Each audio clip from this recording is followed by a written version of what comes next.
नमस्कार मित्रांनो, पुन्हा एकदा नवीन व्हिडिओमध्ये तुमचं स्वागत करतो. आणि उज्जैनला आल्यानंतर आमचा हा दुसरा दिवस आहे आणि आता आम्ही चालतो ओंकारेश्वर. सकाळचे 6 वाजले आणि अंघोळ वगैरे करून सर्व रेडी झालो आहोत. आणि आम्ही जी ट्रॅव्हल्स केली होती ते यायला थोडा उशीर होता. उशीर म्हणजे ट्रॅव्हल्स जवळ आलेली होती पण ट्रॅफिक खूप असल्यामुळे त्याला आतमध्ये यायला मार्ग भेटत नव्हता. माझे सर्व मित्रपरिवार आम्ही तिथे उभे होतो, कारण आता उज्जैनवरनं निघाल्यानंतर आम्ही पुन्हा उज्जैनला येणार नव्हतो, कारण ओंकारेश्वरवरनं आम्ही थेट घरी जाणार होतो. उज्जैन आणि ओंकारेश्वर याच्यामधलं ट्रॅफिक एवढं भेटलं, खूप जाम कंटाळून गेलेलो होतो का आम्ही, कारण जेणेकरून त्या दिवशी नर्मदा परिक्रमा दिवस होता, त्यासाठी आम्ही तिकडे जाणार होतो. आणि आता माझ्यासमोर बघता येते शेगावचे गजानन महाराज यांचे एक मंदिर आहे, तर जेणेकरून आम्ही तिथे पोचलो होतो.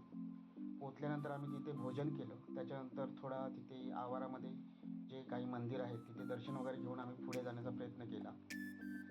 आणि आता ते बघा, हा त्यांचा परिसर आहे.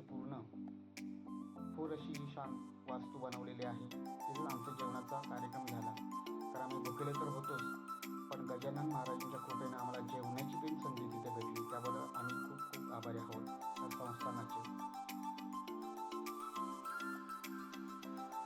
आणि महाराष्ट्रातली माणसं इथे येऊन पूर्ण मनोभावी सेवा, गजानन महाराजांची सेवा करतात, ते आम्हाला खूप आनंद वाटला. भोजन करून आम्ही बाहेर निघत होतो आणि आता आम्ही जाणार होतो ओंकारेश्वराच्या दर्शनाला.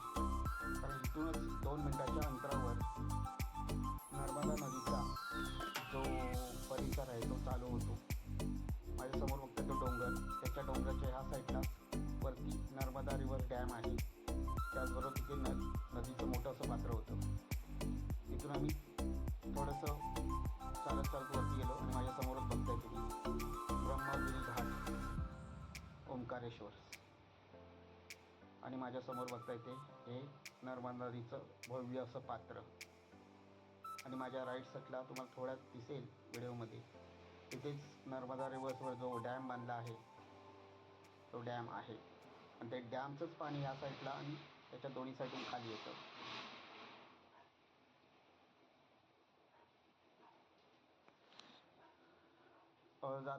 घाट उतरताना मी असं एखाद्या तिथल्या भाविकांना विचारलं की ज्यावेळेस पाऊस वगैरे असतो त्यावेळेस नदीचं पाणी किती वरती येतं. त्याने मला सांगितलं की आता मी ज्या लेवलला उभा आहे त्या लेवलपर्यंत जर धरणाचे सर्व दरवाजे सोडले तर त्या लेवलपर्यंत नदीचं पाणी वरती येतं.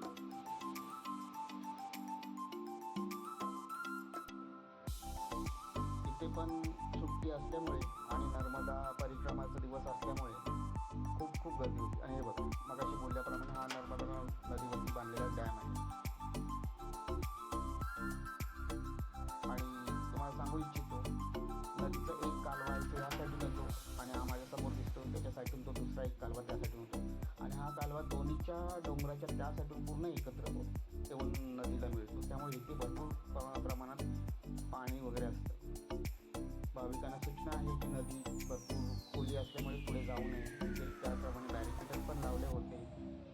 आणि नदीमध्ये मगर किंवा सुसर असण्याचा पण जास्त संबंध आहे. त्यामुळे सर्व प्रशासन माईकवर अनाउन्समेंट करत होतं की जेणेकरून नदीच्या खोल पात्रामध्ये कोणी जाऊ नये. आणि माझ्यासमोर दिसतंय बघा त्या साईडला, लेफ्ट साईडला, तेच आहे ओंकारेश्वराचं मंदिर. थोडा वेळ आम्ही तिथे टाईम घालवल्यानंतर काही मुलाने आंघोळीसुद्धा केली. नर्मदा नदीचं पाणीसुद्धा काहींनी स्वतःच्या आणलेल्या बॉटलमध्ये घेतलं, कारण जेणेकरून आपल्या घरातल्या देवासाठी ते उपयोगाला येईल. शेवटी आम्ही तिथून वरती आल्यानंतर तिथे बाजूला एक छोटंसं मंदिर आहे, शंकराचं मंदिर आहे, तिथे जाण्याचा प्रयत्न केला. कारण का आम्हाला संध्याकाळी जो आमचा टाईम स्लॉट होता दर्शनासाठी जाण्याचा, तो खूप वेळ होता. म्हणून आम्ही इकडे तिकडे फिरून 1-2 मंदिरं करण्याचा प्रयत्न केला. कारण आम्ही ऑनलाईन बुकिंग करून गेलो होतो, त्यामुळे आम्हाला एवढा वेळ लागणार नव्हता. कारण सुट्टी असल्यानंतर त्या भावकीनं सांगितलं की जेणेकरून 5 ते 6 तास तिथे कंटिन्यू उभं राहावं लागतं मंदिरामध्ये. पण तसं आमच्या प्रकारे होणार नव्हतं, कारण का आम्हाला जो नदीवर बांधलेला ब्रिज होता त्याच्यावरनं डायरेक्ट एंट्री होणार होती. आणि तुम्हाला बोलल्याप्रमाणे हे बघा माझ्या समोरच आहे ते एक भगवान शिवाचं मंदिर आहे. त्यासाठी आम्ही तिथे जाणार होतो. मंदिर असं प्राचीन होतं. त्याच्या आवारामध्ये खूप सारी गर्दी होती. मंदिराच्या अवतीभोवती पण अशी छोटी छोटी मंदिरं होती. त्याचं मला पूर्ण काय स्पष्टीकरण देता येत नाही, पण मंदिर खूप जुनं प्राचीन असं वाटत होतं. मंदिराच्या दर्शनासाठी आम्ही लाईन लावल्यानंतर एक छोटं मंदिर होतं, पण ते बंद केलं होतं. त्याचंसुद्धा दर्शन घेऊन आम्ही पुढे पुढे जात होतो. शेवटी आम्ही मंदिराच्या गर्भगृहामध्ये प्रवेश करणार होतो. शेवटी आम्ही मंदिराच्या गर्भगृहामध्ये प्रवेश करून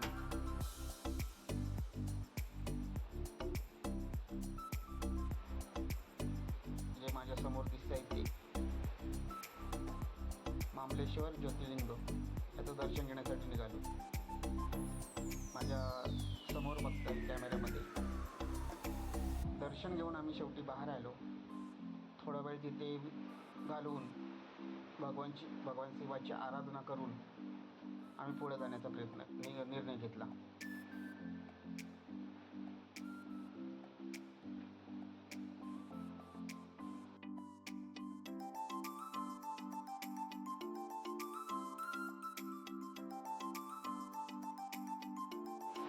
थोडासा टाईमपास व्हावा म्हणून मी तिकडे जाण्याचा प्रयत्न केला, कारण तिथेच साईडला एक ब्रिज होता. त्याच्या खालून एक सुंदर अशी देवीची आरती निघत होती आणि त्याचा जल्लोष चालला होता. माझ्यासमोर कॅमेऱ्यामध्ये सर्व लेडीज एक विविध प्रकारच्या साड्या घालून ती पालखीची मिरवणूक काढत होत्या. ते मला काही नवळच वाटलं, कारण त्या दिवशी आरती होती. तिथून आम्ही पुढे आल्यानंतर शेवटी आम्ही गेटवरच आम्हाला पास भेटला, कारण ऑनलाईन बुकिंग होती. त्याच्यानंतर आम्ही हा समोरचा जो झुलता ब्रिज आहे त्याच्यावरून पुढे जाण्याचा प्रयत्न केला. ब्रिज असा एकदम पूर्ण भारी होता. त्याचबरोबर माझ्या कॅमेऱ्यातून खाली दिसते ते बघा नर्मदा नदीचं भव्य असं पात्र दिसतंय आणि त्याच्यावरच आम्ही उभे होतो. आणि माझ्यासमोर बघताय ते बघा नर्मदा नदीला साडी नेसवण्याचा कार्यक्रम चालू होता. कारण कॅमेऱ्यामध्ये किती दिसत असेल मला माहीत नाही, पण तुम्हाला समोर दिसणारी एक छोटीशी बोट, त्याने आरती साडी नेसवली जाते. त्याचबरोबर आम्ही पुढे पुढे निघत होतो. ब्रिज एकदम भव्य होता. वरती चालताना थोडीशी भीती वाटत होती, पण ठीक आहे, देवाच्या कृपेने आम्ही सर्व व्यवस्थित जात होतो. कारण दुर्घटना अशी काही होईल असं वाटत पण नव्हतं आम्हाला.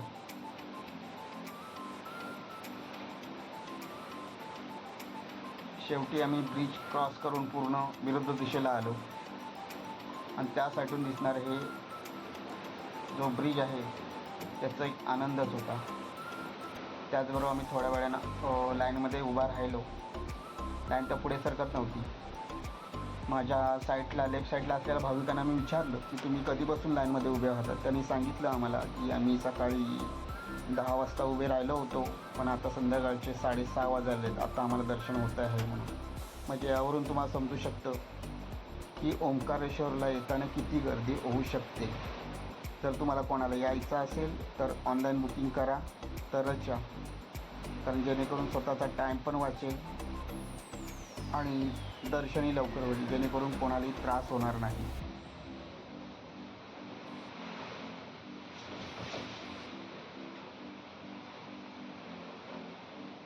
लाईन पुढे पुढे सरकत होती. शेवटी आम्ही मंदिरामध्ये पोचलो. कारण भगवान शिवाचं दर्शन इथं वेगळ्या पद्धतीने होतं, कारण का जी पिंडी आहे ती खाली होती, कारण आम्हाला दिसू शकली नाही.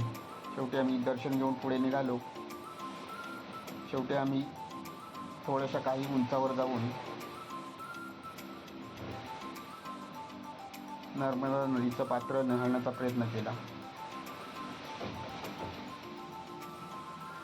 नर्मदा नदीचं एवढं भव्य पात्र बघून मी शॉकिंगच झालो, कारण याच्या अगोदर आम्ही एवढी नदी कधी बघितलीच नव्हती. कारण आम्ही सर्व मुंबईमध्ये राहतो, त्यामुळे एवढं पुढे जाण्याची सवयच नव्हती. आम्ही बघितलं असेल ते मरीन ड्राईव्ह, गिरगाव चौपाटी. शेवटी आम्ही दर्शन घेऊन निघण्याचा प्रयत्न केला आणि त्याचबरोबर